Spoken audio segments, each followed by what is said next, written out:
Good evening, everybody. Sorry for the late talk or late start. We were trying to account for Kyle Thompson being late. But before we get kicked off, the views and opinions expressed in this broadcast are not necessarily those of the SCV, GC, nor any division, brigade, camps, or other subsidiaries. And we are back with our resident. Yeah. Sorry. Kyle's on time because we were late. We did it for you, Kyle. We did it for you. But we're back with our resident chat historian, Michael C. Hardy, who has a very interesting topic for us this evening: how to trace the history of your local area. That's something that we need to focus on because and that's kind of what we're talking about behind the stream. Is like I did that, Harrison, behind the stream instead of behind the scenes. No, we were talking about modern academic histories and stuff like that. How it's so hard to get something published, and how doing something as simple as messing up a bibliography could mess up your writings in the academic world, so to speak. But it's something that we need to focus on in the SCV because there are so many stories out there, local histories that we need to be preserving. So, Michael, good evening, and thank you for being on with us.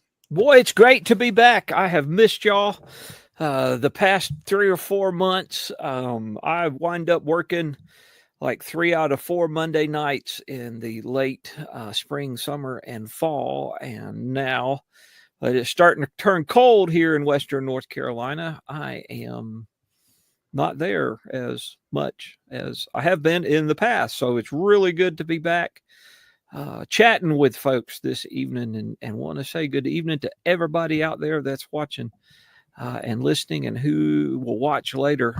It's just good to be back. Well, we are so happy to have you back. We're glad that you and the Hardys are safe. Yep. Especially with everything that happened, with Milton, not Milton, Helene, with the storms. We're glad that y'all are safe and sound. And 3 days without power is rough, but I'm glad that y'all were blessed to go by, and that was the worst thing that happened.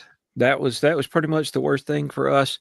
As we talked behind scenes, continue to pray for the people here in Western North Carolina and East Tennessee, because there's still a lot of people that are pretty rough, roads that are closed, bridges out. There are still missing people. And I want to say thanks to everybody who donated to one of those relief organizations who brought in truckloads and trailer loads of material to Western North Carolina. It was really a tremendous outpouring of love and support. Well, yeah, and still, to remind those, I know several people, at least churches. I believe our own SCV disaster relief team here in Mississippi is collecting things, as well as I know the SCV National Disaster Relief Fund. So if y'all feel inclined to continue to give, scv.org, click on the donations, and you'll see the disaster relief button on there. Especially with the end of, did you put the link in the chat? It's loading. There it is. Okay, and link is in the chat as well.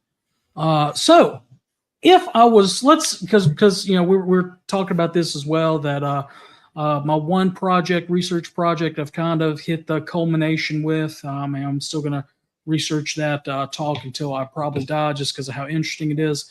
That's my Barksdale talk we did back in July. But another one project I've had is kind of, and for the same amount of time, is at least the war period of Rankin County, my own home county. Let's dive into it. So if somebody is wanting to really get into creating a good history of their area, how do we do that? Where do we start? What are your tips, trade secrets, and everything like that? That's an awesome question, and I want to start with our past commander has a certain statement that he has used off and on over the years, and that statement is all history is local history. if you live in Adams County, Pennsylvania, then the Battle of Gettysburg is local history. If you're in Corinth, Mississippi, or Savannah, Georgia, even though tens of thousands of soldiers from all over the place show up in your backyard, that is still local history. And capturing it is extremely important. Getting that information out there.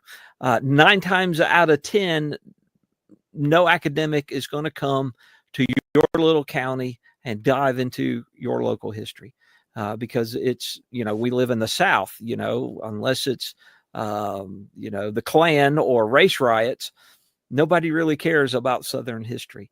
And that is, I found that so many true. So a lot of times when I'm traveling, one of the things I do, if I have time, as soon as I hit your county, I'm going to go to the library and I'm going to go in there and I'm going to look and see what I can find. And it's sometimes I am happily surprised. Usually I am not that surprised. It shocks me how many places that I go to have no really good resources to draw upon. And that's true even where I live. So my camp, the Colonel John B. Palmer camp, we kind of have this 3-county area that we have members from: Yancey County, Mitchell County, and Avery County, here in the mountains of western North Carolina. Yancey County has no published history, never had one. Mitchell County has a coffee table book. It's got a lot of pretty color pictures in it, but there's not a whole lot of depth in that book. And Avery County, where I live, their last history was published in 1964. It's 100 pages, has no index, no bibliography. And so it's just not really anything to grab hold on. And I personally set out a few years ago to change Avery County's history and to write in depth. And these are some of the things, some of the steps that I'm going to give you this evening are things that I have learned by trial and error. Now, I've written about several counties. I've written wartime histories of counties. And so I'm going to give you some of my experience. Y'all may have different questions or ideas, and that's fine. I look forward to those here in a few minutes. And I want to leave you with one other statement. Y'all have probably heard a statement that goes like this: think local, act local. Have y'all heard that? Oh, yeah. Yeah. Well, that goes into history as well. So if we think about local history and work on capturing local history, then we're actually doing something that's really, really meaningful. So I have this big, long list that I created. We should only be here 3 days. But big, long list of several ideas and things that I've discovered that works in the past. And this first part is called Where to Look. Number 1, go to your library. See if anybody has written an old county history on your county. No matter how old it may be, you may be able to find something in there that is useful. And if your county has or had a historical society, there may be newsletters that you can find stuff. Just the number one thing to this whole conversation this evening is look every place, and we'll keep coming back to that. But old county histories are a place to look. Old historical society records and newsletters are a place to look. Number 2, family histories. Now, you have to be somewhat careful with family histories, but family histories, both published, and I don't know about your library, but, a lot of libraries around here have all of these great big old file folder cabinets, and they are full of family histories. And you can pull those out. I have found copies of Confederate letters and diaries and reminiscences and all kinds of stuff, but you've got to look through every single piece. I was in a library down in Burlington, North Carolina, in their North Carolina room. I'm in there by myself. I'm picking a book off the shelf. I'm looking at it. Don't see anything, putting it back. Another book, don't see anything. Oh, this book's got something. I go photocopy it, put it back in the shelf. Librarian comes in, sees what I'm doing. She's like, we don't want you to reshelve these books. And I told her, I'm going to look at every book in here. And she goes, well, please don't reshelve them. And when I left, I literally had looked at every book, and the tables were stacked 5 foot high because I had put all those books on the table. So I looked at everything. And that day I found some letters and reminiscences that nobody had ever drawn from.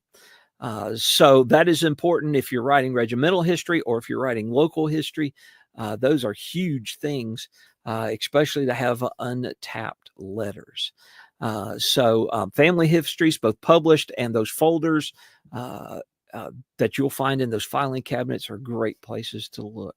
Number 3, church histories. Some churches supported the war in the 1860s. Some churches were really, really strict on not mentioning anything to do with the government. They wouldn't pray for the president. They wouldn't, mention soldiers or anything, in their church histories. But occasionally you can find some good stuff. In the county north of me, in the records of the second oldest Baptist church in the county, I found in 1863 where this Confederate soldier had come home. He was AWOL. And the church members had heard about it, and they went over to the guy's family and found him and said, "Hey, what's going on?" And the guy said, "My wife had written me this letter and said that they were in a destitute condition and that I needed to come home. And I planned to go back to the Army." And he did. He did go back to the Army. And all of that was in the church records. And so that is a fantastic story. And it's a story we often hear, wives would write their husbands that they were sick. But here I have something local. Instead of me just saying very broadly that, this happened, but I can't say it happened here. Here was a specific example in this community of this Confederate soldier. So church histories, some churches took up collections. The armies had missionaries or colporteurs who were responsible for passing out Bibles and tracts. And you will find churches that raised money for these missionaries or for the troops in the field to supply them with religious material, reading material. So that's another one of those little stories right there. Old newspapers. I would love to see a show of hands. Did your county have a newspaper during war? Some do, some do not. You can get some great wartime stuff from those newspapers, but the post-war newspapers can be just as rich. I mean, there are just stories of the veteran reunions, of sometimes you'll find whole letter sets that were published in the 1880s and 1890s and 1900s and on in. You'll find reminiscences of, things that people experienced that they're writing later in life. So both newspapers, wartime and post-war. And you have to look more than just locally, because a lot of these soldiers, not a lot, but some of these soldiers after the war would move other places in the country for whatever reason. And they will write a reminisce, but it's not in your local newspaper. It's in a newspaper from Texas or Oklahoma or Washington or someplace. I had just finished my history of the Branch Lane Brigade, and a friend of mine from Texas shot me a note. He had found an account of the deaths of both brothers of Brigadier General James H. Lane. And he found it in a Texas newspaper. And I, in a million years, never would have looked for this account in a Texas newspaper, but he sent it to me. I had actually just submitted the manuscript, and I got a hold of my publisher and said, I need to update a couple of things here. And I was able to work the accounts. Lane had a brother die at Chancellorsville and one that died at Spotsylvania Courthouse. And I was able to work those. That's kind of weird that, almost a year apart, almost in the same area. Sorry. Yep. No, they were actually both on his staff. They were his younger brothers serving as staff officers, couriers. And I was able to work that into that manuscript. And old newspapers can take a long time to go through, but it is well worth the effort to do this. Number 5, court records. Talk about a snoozer. Court records can be a snoozer trying to go through those. But I know in some cases, some counties will vote funds for widows during the war. I know an account locally where the local court borrowed money. And when I say court, remember that counties don't have county commissioners in the 1860s. Most of the time, they are justices of the peace or magistrates who get together and form these courts of pleas and sessions that kind of serve the purpose as county commissioners. That may not be true in Mississippi, but that's true in North Carolina and some of these other places. And so it's in front of these courts that they're coming up with money and all kinds of things. One of the biggest neglected areas is post-war court records. If you live in an area, Western North Carolina, East Tennessee, North Alabama, parts of Florida, that have a strong Union contingent, these people are suing each other like crazy. I know locally there's a family, this is a Confederate family whose farm was robbed during the war. And after the war, the people that robbed them are selling their clothes. And this Confederate family is suing this Unionist family trying to get their clothes back. So, Really? yes, that is just court cases out the wazoo. Pardon that French there, that, are really an untapped thing going on in, 1866, 1867. And that's just a really fascinating part of that story. So court records can be a gold mine. I know a lot of courthouses were burned during the war, and those records do not survive. And sometimes they've been burned 2 or 3 times since then. If you were in trouble, Harrison, and the evidence was being stored in the courthouse, you could go burn the courthouse and destroy the evidence. The views and opinions of our guests are also his, not necessarily ours or the SCV's. Now, my courthouse has been burnt down multiple times. Now, why you got to throw me under the bus like that? I'm sorry. I just needed an example, and you're sitting right there on the screen. But we still love you. Thank you. If any of the two would do it, it'd be him. That's okay. So court records are good. State records. So if you're going to research your county, you need to go to your state capital and you need to dive into state records from the Adjutant General's office, the Comptroller's office, the Governor's office. There could be fantastic stuff in those records, just great stuff. And little things. And remember, it's always the little things that make up a great story. I found when I was in my state capital doing research at the archives, I found a instance where for the first couple of years, the state government is still paying the counties out of the literary fund to operate schools. But then they talk about how, the war has progressed in 1864. We're not doing that anymore because, the money is all being diverted toward the war effort. And so that is just one of those little stories in there that most people, have never thought about. I guess a lot of people would look at that and maybe go, huh, and then pass on and keep on going. But it's still it's just part of that story. But the governor's papers can be rich with stuff. Some states have the governor's papers that are published. But even then, I would still go look in the governor's papers because they might not have published everything. So there's just some good stuff out there in those state records to find. Then we have the all except for one of these, the easy things to go and mine from. Those are the official records of the War of the Rebellion, 128 volumes published by Congress. There's a supplement to the official records that is not online. That's I think 100 volumes. I don't remember how many of those are, but there's those. There's Confederate Veteran. There's the Land We Love. There's the Southern Historical Society papers, Southern Bivouac. Almost all of those are on archive.org, and you can go there, all except the supplement to the OR. You can go there and you can look through those. You can keyword search. Not everything is going to get indexed. So those you need to look in those. If you're really lucky or blessed, you're going to find some good material in there. A lot of the mountain counties that I write about, not so much, kind of slipped under the radar, but lots of good stuff in there. But look at every one of those. The Land We Love was done by D.H. Hill out of Charlotte, North Carolina, the Southern Historical Society papers. That's where a lot of your more high-ranking Confederate officers were hanging out, having their debates after the war about who did what.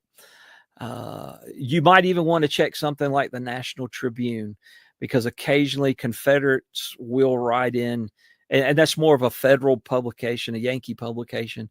But a lot of times some Confederates will contribute to that as well.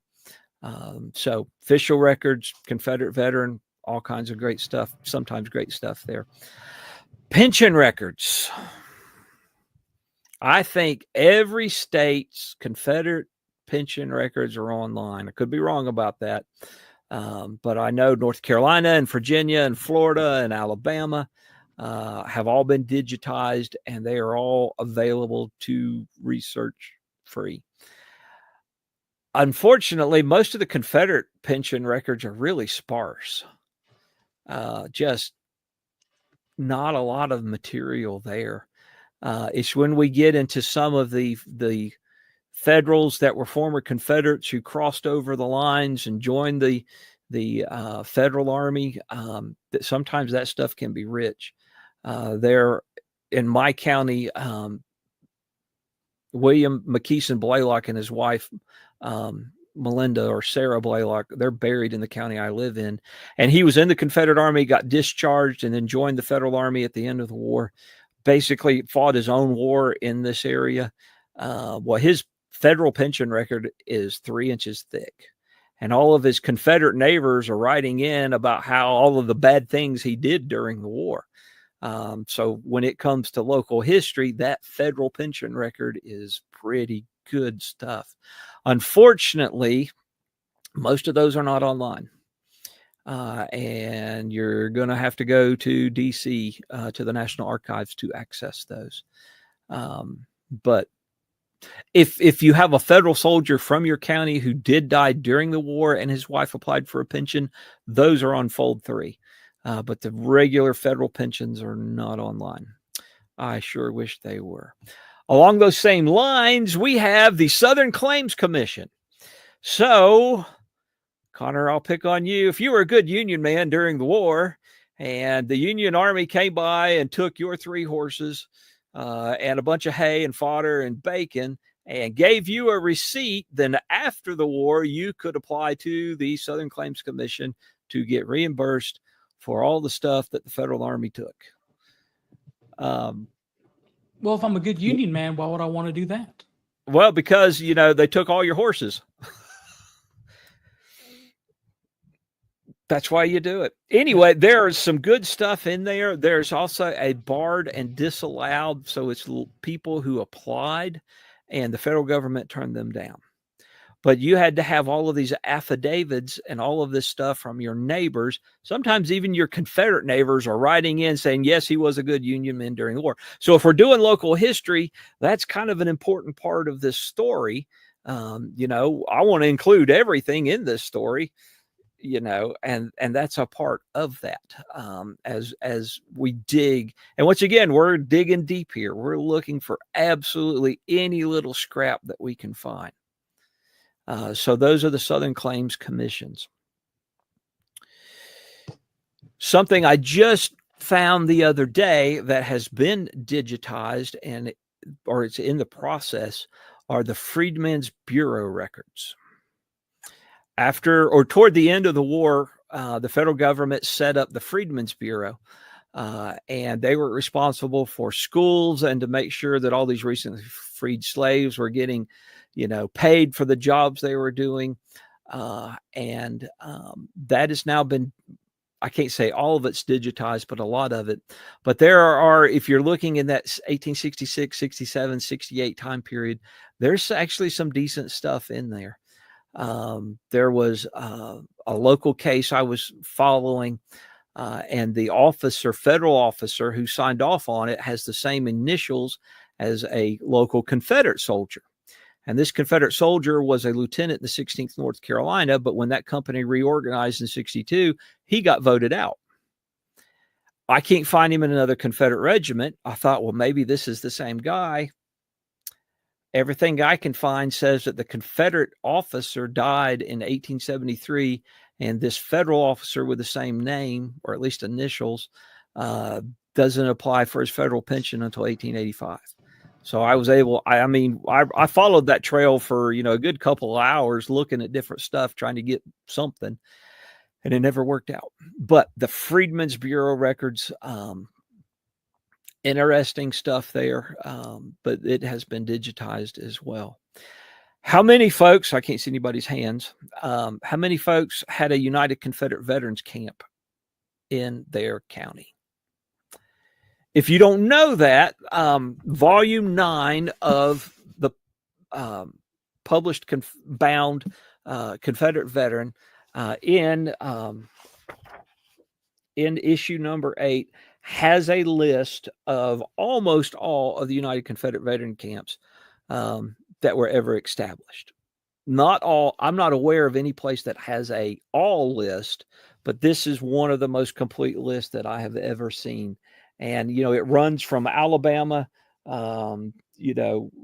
through whatever, Texas, Tennessee, West Virginia, Washington, D.C. Did you know there were UCV camps in Washington, D.C.? There were UCV camps in New York, too. Yeah. I was about to say Archibald Gracie, who died, well, he died as a result of the Titanic. But he was a member of the SCV and had folks in a UCV camp in New York City. Yep. That UCV camp in New York City was founded in the parlor of a veteran from the 39th Battalion, Virginia Cavalry, who became a pastor. We don't remember which church in New York City. And that camp was founded in his living room after the war.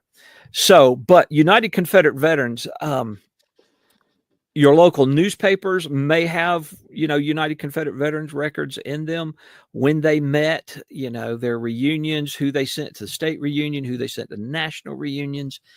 Your state archives may have some of those records. The biggest collection of United Confederate Veteran records are at Louisiana State University. I actually wrote them a couple of years ago and asked them for the membership. I asked for any information that you have on our local UCV camp. It was the Pender camp. I paid, I don't remember, it was cheap, $10 or $15, and they sent back a dozen scanned pages of the rosters of my UCV camp. Strangely enough, when my camp, local UCV camp, was originally created, they only let members of the 16th North Carolina in it. If you were in one of our other local Confederate companies, you couldn't join that camp. And then later they expanded and let members of the 29th North Carolina, the 58th North Carolina into that organization. And I saw a note go by. Jason was asking Confederate Veterans Digital. There are a couple of different places. I believe are they on our website? They are. I think it's maybe under the membership tab. They are also on archive.org. Yeah. If you click under, let me see. Yeah. I think it's going to be under, like you have to log in because you're supposed to also be able to see the current issues. I haven't logged in a while. No, if you go under resources and click Confederate Veteran Magazine, it then takes you to the login page. So yeah, you do have to log in to view it, but they are available under there because doing research, at least on the Mississippi Division years ago, I found in the 1884, one veteran from the Tupelo area wrote in, to the veteran saying that the sons had started meeting independently, which is the earliest record I could find of the sons organizing in Mississippi. So there was that. Contact LSU, their archives, and they were great to work with, and went by really quick. I mean, I think in a couple of days they had scanned the pages that I wanted and had dropped them into Dropbox, and I was able to print those out. And so I had whatever records that they had on my local UCV camp. So that's a fantastic resource. If you're able to pair that up with whatever local records you can find with the records that you get from LSU, that can tell you a little bit about your local UCV camp. I see where David Pope says they charge about $20 for a roster. That's not bad. Whole lot cheaper than me driving to Baton Rouge. Yeah, no kidding. Well, and just really quickly, one thing that I was in 2013 when I joined the Masonic Lodge in Decatur, I was appointed as lodge archivist. I think I'm still lodge archivist. But we're lucky. And just like courthouses, were burnt. Our lodge was eventually burnt in '64 when Sherman came through. But before they torched the lodge, they were able to pull out all of the meeting books. So that was our local history, saved within that. Now, I don't know how receptive your lodges will be if you're not a member, but I'm sure there's a member in your camp who could probably get some access information for you. But we also had, going all the way back to 48, the Masonic records for the entire state of Mississippi. Every Grand Lodge prints a book every year that has, and it's about as thick as this, one of these books. But it has the names of the Masons, what the Grand Lodge has done. And I remember reading the 1865, because I didn't think we'd have that far back. And they were just all kind of piled in a corner somewhere.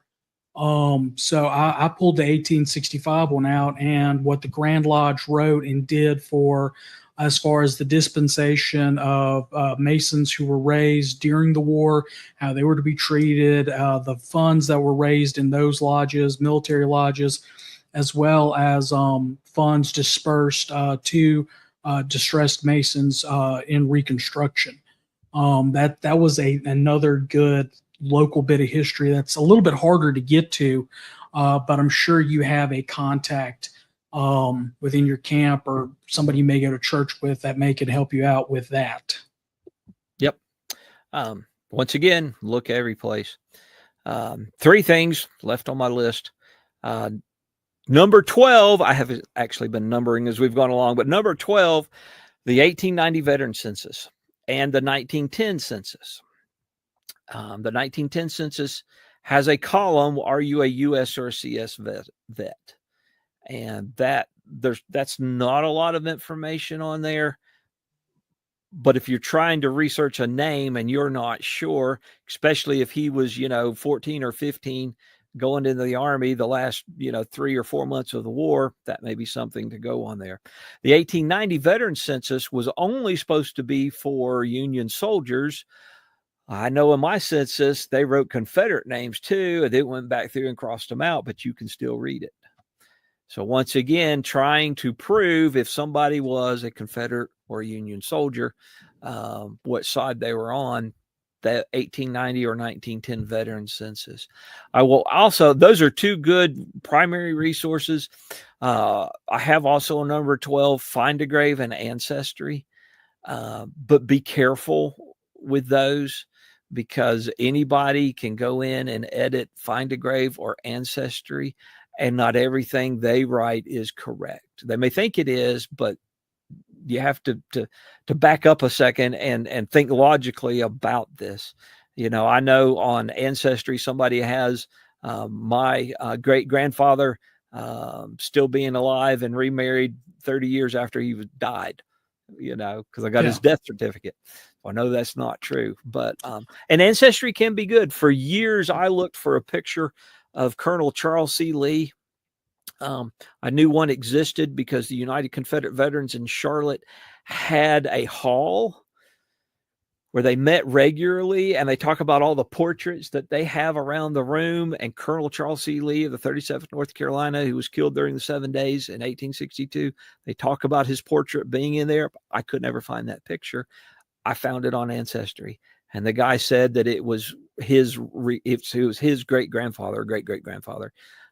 So it's not something he found online and then posted on Ancestry.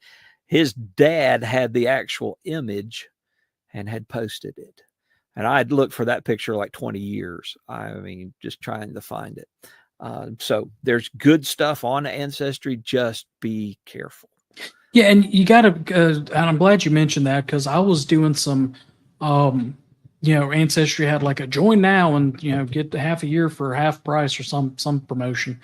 So I, joined under another email and copied all the stuff from our other tree and everything like that. And I found some stuff on my Ancestor that I hadn't, didn't know before. Maybe I found an Ancestor I'd never, found before. But the profile that I got it from was, it's like identify all slavers or something like that. So you got to be careful with, what you're sharing on Ancestry, because, while we're trying to do it for laudable reasons, there are those out there that are trying to, hurt our history as well. Yep, exactly. And that's one part, you have to be vigilant in what you are doing.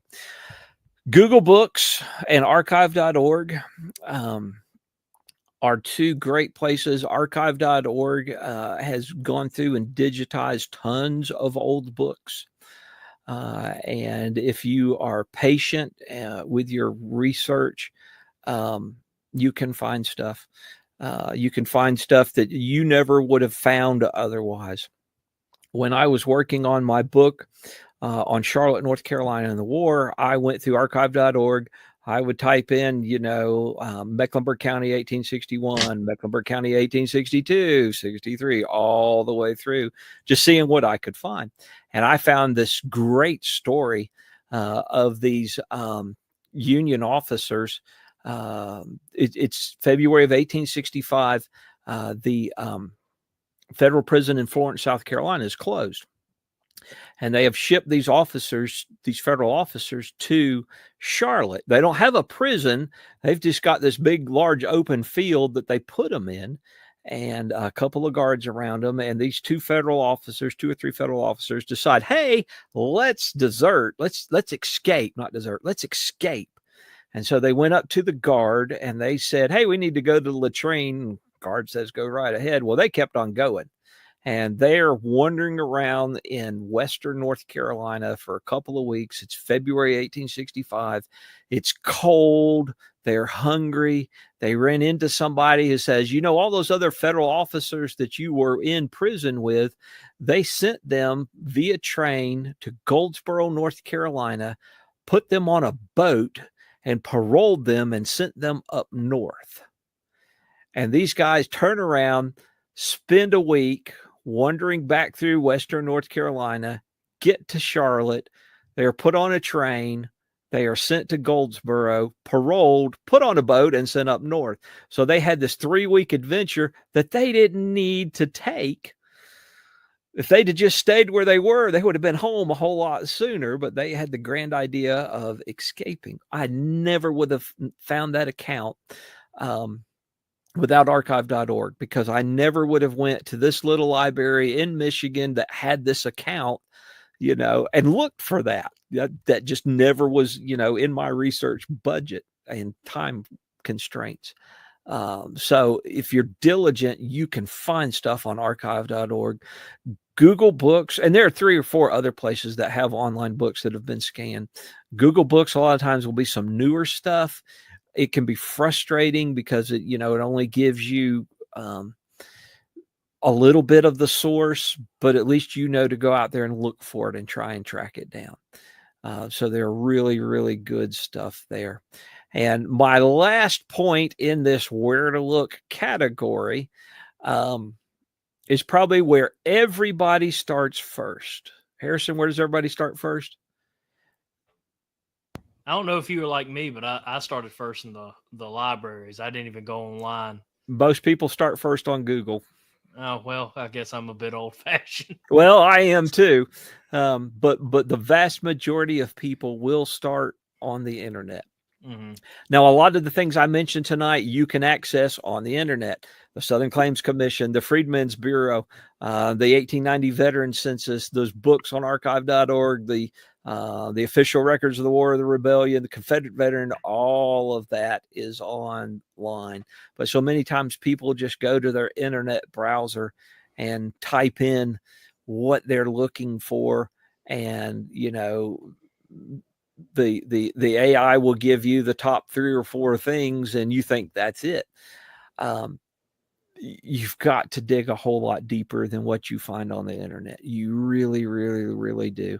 And I shy away from stuff that I find on somebody's website.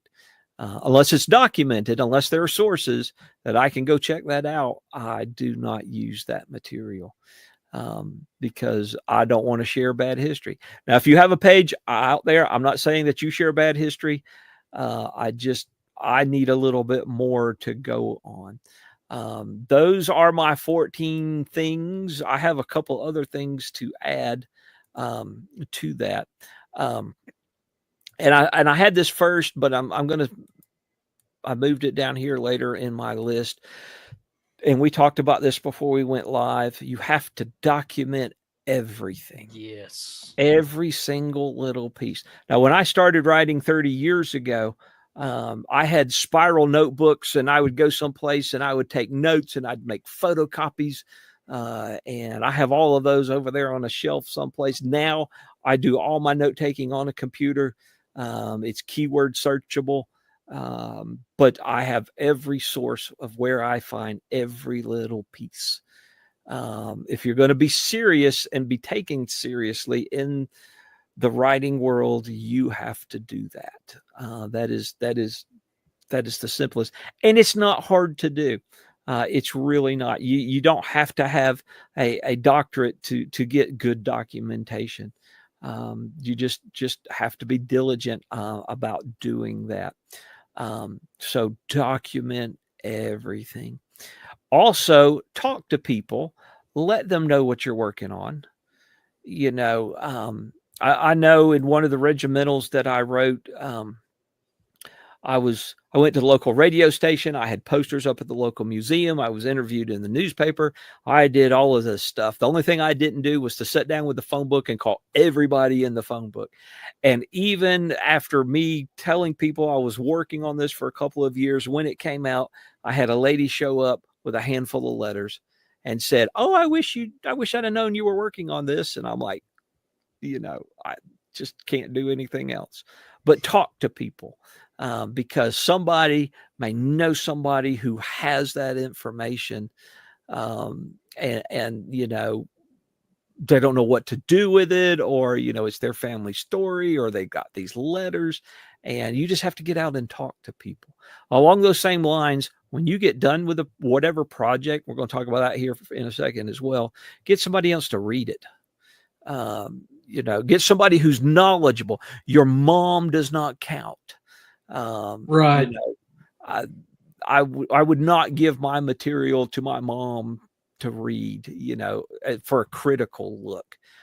So get somebody who's knowledgeable about at least the time period that you're writing about, but and have them give you a critical look at it. Because there may be things that you think that everybody knows that you skip over that you really kind of need to explain and help people out. And so get somebody else to look at it. 2, 3 other things, and I'll be done. Spreadsheet. I took the 1860 census in the counties that I've been working on, and I created a spreadsheet. I put every male between the ages of 10 and 55 on that spreadsheet. If your census, 1860 census, is divided up into districts, I left them there. I put their age, their occupation, their value of personal and real property, when they enlisted, when they died, when they deserted, when they returned, who went federal, where they're buried. I put all of that on this spreadsheet. And then I started to look for trends. What group of people deserted at the same time? Who went federal at the same time? And what's their socioeconomic background? That whole idea that it was a rich man's war, poor man's fight, that's not true. In fact, it's a lot of time, it's the rich people in the community, it's their sons that are the first to enlist and start forming these companies. But I have documentation to show that. What to do with this information? I write books. Actually, I do a lot of these things, but you can put it in a book format. You can create a blog. You can go to Blogger and set one up, and it's free. And you're getting that information out there for people. You can start a Facebook page. That's free. You may occasionally have to argue with people, but that's free. You can write a column for your local newspaper. You can start a YouTube channel. You can start a YouTube channel for free. You can do any of those, just trying to get that information out there. That is vital to what we do, because if I have all of these 3-ring binders behind me full of information and I never do anything with it, then when I die, whoever comes along will probably chunk most of it in the trash, because a lot of people just don't value that type of information, or it's overwhelming. That's probably been my thing. It'll be overwhelming. But figure out some place to do it. A blog you can set up for free. A Facebook page you can set up for free. Talk to your local newspaper about writing a column. Just whatever means that you are comfortable with getting that information out there. Go for it. Lastly, going back to our former commander-in-chief who said all history is local history. And that's very true. But I've got my own statement. We have got to be the masters of all of our history, not just the 1860s. We've got to dive back to early settlement. We've got to talk about World War II and civil defense and all of this stuff, because either it's not getting done or people are telling our stories with a skewed point of view. I try and be honest with the stories that I tell. And, sometimes that offends people, it's not quite the way that they envisioned it, but that's what the historical record says. And so I try and be impartial and honest. But we have got to be the masters of all of our history. Yeah. And if you don't do it, it doesn't get done. Yeah, I mean, so today obviously is Veterans Day, Armistice Day with the end of World War I. We have no more World War I veterans. We're about to have no more World War II veterans. Yep. But you think about how many people forget about their Confederate ancestry. Well, people are forgetting about their World War I ancestry. I'm lucky enough to have a picture of my great grandfather in his Marine uniform. I was able to go, and the state of Mississippi during the centennial put up all the service records that they had for World War I soldiers in Mississippi. They've since removed it off their website, but I could still go on Fold 3 and find that. But that is a huge portion of our history, because that was such a turning point and defining moment internationally. We abandoned the Monroe Doctrine and started getting involved in global affairs, and everything that led up to World War I, as far as all the different sociological and economic things that led to it. Should we be involved? Should we not be involved? All that is a huge point of history that I'm starting to get interested in, that early 1900s. So this morning for portion. Veterans Day, I share this post every year. We have a soldier from my county that I live in who died. He was killed about 6:30 in the morning on November 11th. And he's one of those ones that just so close, about 3 hours, 4 hours later, and he would have survived the war. And one of his commanding officers wrote a letter home telling about his death. They eventually brought his remains back, and he's buried in a local cemetery. Well, I'm grateful for all of the veterans, but I want Jesse Statton's story to be remembered because he was killed. That corporal was killed that morning on that charge that did not need to take place. And so, and you may have people like that in your county as well. You probably do. Yeah. Just the one thing that I found, just personal vindication, looking at, going back to great granddaddy was, the story was that my grandmother was named Lorraine, because he was stationed for a province in that province of France. Or that for a period in that province in France. And he said it was the most beautiful country, and she was the most beautiful baby. And, of course, yeah, whatever. Well, I pull service records, and sure enough, there it is. But how many other stories like that are there? And how many stories can you vindicate with that? When I was outside stirring my chili, did you happen to mention anything about the WPA files? Not a whole lot. Most of the WPA files are like 1930, early 1940s, and most of the vets are gone by then. Right. But there are some slave narratives in the WPA files that are interesting, and a few first-person accounts. And maybe it's richer where you are than where it is where I am in the counties that I research. When I was doing my research on Rankin County, just going through the works progress stuff, I actually found where they found a list from a general store in Rankin County of prices of stuff in 1863. So I'm able to actually look at how much a barrel of flour is, how much catfish is. Stuff like that, and buffalo fish, which is catfish. But I was like, okay, well that goes to what the economy was like in Rankin County, Mississippi during that period. And also I found a couple of firsthand accounts from girls who were children. Right. Now, of course, child memories and stuff like that. And of course they're adults. By this point, of when the Federals came through and sacked Brandon in February of '64. Right. So, I believe one woman said, they entered mother's pantry, they took all of her jams, jellies, and when they we didn't even have a rooster to warn us of the morning dawn or something like that. Mm-hmm. Well, your WPA files are richer than mine.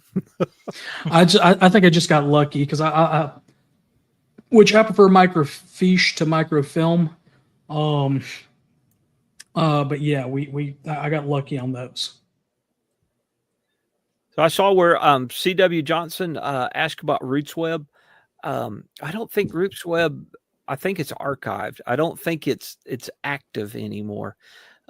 When I wrote my very first book 30 years ago, every family had a RootsWeb page. And I actually took every single soldier out of that regiment and said, this is what I'm working on. If you're looking I'm looking for information. If you've got letters or diaries or photographs, I'd love to hear from you. I am happy to share what I know about his service record.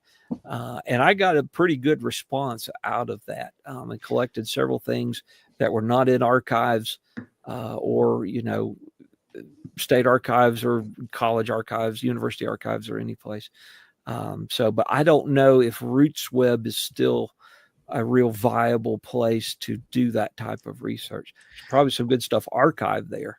I think they got bought out and kind of got shelved.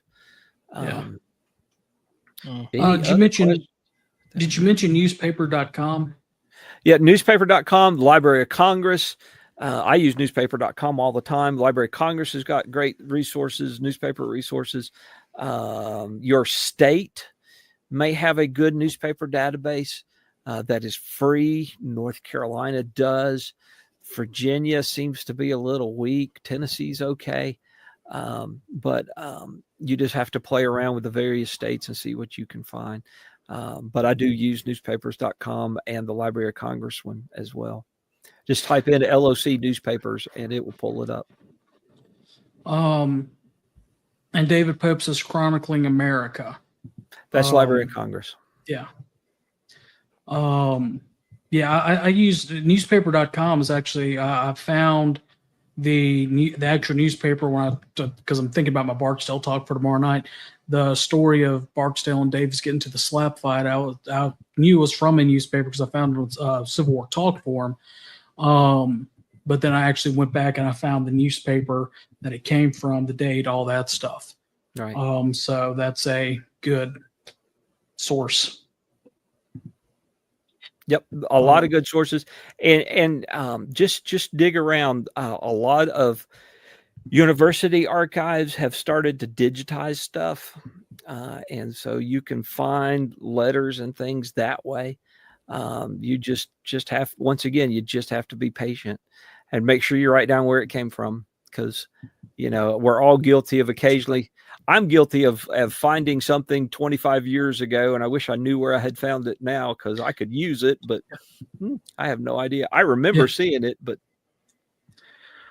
well, luckily everything when I was hitting heavy the county history project my senior year of high school, I'm lucky that Rankin County had the in 1940 or 1984 and then in 88. Our historical society, County Historical Society, put out a 2-volume set, volume 1 in 84 and volume 2 in 88 of the history of Rankin County. And our historical society was very proactive in turning stuff into the state archives. And we actually have vertical files, which even the Mississippi College Rifles SCV camp has a vertical file because one of the guys who worked at the archives got our newsletter and would put that newsletter in the file for us. Mm-hmm. So we were very, very blessed to have that. But again, our historical society would turn everything into the state, and they just, I think it was 3 folders of Rankin County I ended up going through. Yep. Good stuff. And whenever I would pull a book or something like that, I immediately, when I would get the copies made, I would say, I want a copy of the title page. I want a copy of the behind the title page where it has all the, I can't remember the actual name of it, but it has the copyright. I guess it is the copyright page. All that, as well as like I need page 5, 7, yada, yada, yada, and I would staple it together. So it's all, packed into one, okay, so if I need to go and look through, what do I pull from the Rankin County history book? Pull it, and then there's everything. Because I was writing a term paper, it wasn't even a term paper; it was a full year project paper. But I had to source it. I will say this: lately, especially post-COVID, libraries are really not letting you make a lot of photocopies anymore. At least the ones that I work with, like the Southern Historical Collection or Duke or even the National Archives. I was there back in June. So I actually have a little camera that I carry around with me that I use to image all of this stuff with. Okay. And just be ready for that if you go to some archive or university someplace that they may shy away from you or them making a lot of photocopies. Yeah. And if you got an iPhone, there's the scanner capability. Yep. As well. Yep. So just keep that in mind. I saw one other question up here. Jason asked, how long did I spend at the archives at the old Museum of the Confederacy writing regimentals? I've been, of course, to the Museum of the Confederacy doing research. I spoke there right before they closed. and the battlefields, and the Southern Historical Collection, and Duke University, and Emory in Atlanta, and Auburn University, and all these places doing research over time. But if I can order the documents, you have to look at the time cost analysis. If the file is not too big, if it's 30 pages of letters, and they'll let me order it, even if I spend $50, I can't drive to DC. I can't even drive to Raleigh. It costs me $100 a day to go to Raleigh. By the time I pay for gas, and to pay to park, and to pay for whatever copies, I don't copy much anymore. And go out to eat on the way home, I've spent $100. And so it's you really have to examine that cost. But sometimes you need to go because, you flip through and find stuff that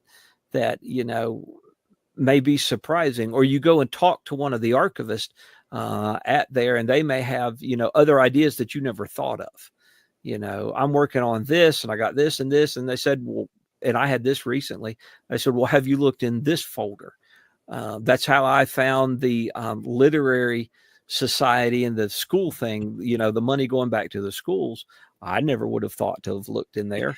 But I was able to add a little bit to my story by looking at those sources. So if I have to go to the library, and I go to a lot of libraries, in fact, I'm going to stop at the library in Roanoke on the way home Wednesday morning from my trip. That's just part of it. But if you can find stuff online, that saves money in the long run. Well, good deal. Well, let me say this: if you need help and want help, drop me an email. I think Harrison's going to throw my email up on the screen really quick. I'd be happy to try and help you any way that I can. Or message me on Facebook, or you can go to my website, michaelchardy.com. There's a contact form on there, but shoot me an email. I would love to try and help you in this process. I by no means know it all, but I've been around the block a couple of times, and would love to try and help. You still working to preserve the North Carolina Grays flag? They got that done. Good. The Yadkin Grays flag. Yadkin Grays. I'm just scrolling through the blog really quickly. Yep, they got that done, and it was a silk flag, and it cost a lot of money. I mean, I want to say that was $35,000 for that flag. But they raised that funds, and they got that one done. But yeah, there's my email address. If I can ever help, drop me a note, and we'll see what we can do. And I'm also putting the blog on here, so make sure to follow Michael's blog, michaelchardy.blogspot.com. It's there in the chat as well. Bunch of great history in there. Really, it's been a while since I've had a chance to go and look. And I'm probably going to steal a couple of articles for the next MOS&B newsletter. So get ready for that. Jason wants to know when we can order Feeding the A&V. I have a date of March 19th of next year for a release date, but I will probably not do any orders until about a month out before that, just to make sure that date actually holds. Yeah. I'm looking forward to that. I remember when you came on and talked about it. So for guys that are interested, Michael does have a very interesting article on here about the UCV reunions in Memphis. Ooh. I did a whole series on Memphis earlier this year. I just, there was not a lot of information out there about Memphis in the war. And I wrote 5 or 6 posts about Memphis and that time period, and then one after the war about the UCV camps. And I actually have found another Memphis post I want to write. The wartime newspaper in Memphis actually moved around to like 5 or 6 different towns during the war, but continued publication. After Memphis fell to the Union in 1862, I think it's the Memphis Avalanche, but don't quote me on that part. Or maybe it's the Memphis Appeal, actually moved around to a bunch. They were in Chattanooga, they were in Atlanta, I think they were in Macon. And so I'm going to add to that series that I did sometime in the near future. My blogging has been a little behind with all of the storm stuff lately. Just out doing community stuff and not so much down here. Well, yeah, it's and my thing on it, at least being interested in Memphis, is Mississippi has two large cities, Memphis and New Orleans. So I really loved that city until they went, crazy. Yep. But anyway, we appreciate you. We appreciate you coming on. Thank you. Sure. We're going to go ahead and wrap it up here. Harrison is not going to be on Thursday because he has a camp meeting. Hey, you have a camp meeting Thursday, right, Harrison? I know I do, but for some reason, I always forget. So we're going to talk with GCB, talk with the Florida man, see who can host Thursday. GCB saying he's not it. So, Sean, if you're watching, that means you're it. So make sure to check the SCV Chat Facebook page and website for an update on look around the Confederation. I'll try to have a for real update by y'all Wednesday. But go ahead and send in your news anyway. We like to make posts on our social media about the news and then on that week's episode of Look Around the Confederation. So still send that in at 7 p.m. Confederate Standard Time, hopefully, and email scvyouth@gmail.com. It's daylight time, not standard anymore. Also, remember tomorrow that we have Look Around Florida with Sean McFall on Sean's channel and on this channel, I think. So make sure to tune in for that. On Sundays, remember to tune into Michael's history chat. Search him up on Facebook and get into Sunday Night History Live. He graciously agreed to skip last night so he could be on for tonight, and we appreciate that.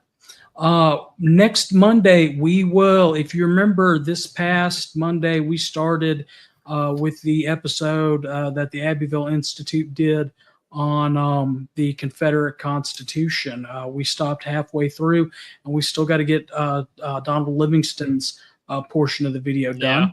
So we'll be starting with that next week, and then we're getting close to Christmas and everything like that. Make sure that you're following the Stars and Bars Studios page because there may be an episode similar to what we did last Tuesday come up in the near future. Who knows? Not to mention, you might want to join our Patreon to see some pretty cool stuff coming your way soon. Yeah, I need to write another blog post for our Patreon. As well as finally maybe another episode of the Moosehead Book Club. Hey, I've just been waiting for your schedule to... Yeah, it's going to lighten up soon, hopefully, please. Which we've got to... got to actually reread it. At this point, I have to reread the portion that we're covering, or portions of Albion Sea that we're covering. Yeah, I've got. Go ahead. I'm probably going to tell everybody the first episode of every book, or not every book, but the first episode was free, so it is on our podcast. You can go to SCV Chat, hit episodes, you'll see the podcast. Listen to that, catch up, get a refresher, because that's what I will be doing. And we'll read that book sometime before hopefully we go on our. We just got to reread. We just got to reread the portions about families and naming ways, which I'm pretty sure I've got tucked back here in the semi-eidetic memory. I just got to refresh everything. But waiting, I have to reread the whole chapter. Yeah, well, I don't have that memory. It's not chapters, it's sections. Oh, Because he doesn't break it into chapters. But anyway, we're gonna call it an episode here. Michael, again, appreciate you for being on. Appreciate everybody for watching. Remember to think locally, act locally, and history is local too. Yep. We will be back next Monday. Moose, in the words of the late and great Harold Philpott, no Fumar in the elevator. All right, he's gone. Awesome. So I had to go stir that chili. Yeah, we're just going to end the stream. All right, everybody, you have a great night, and no Fumarin.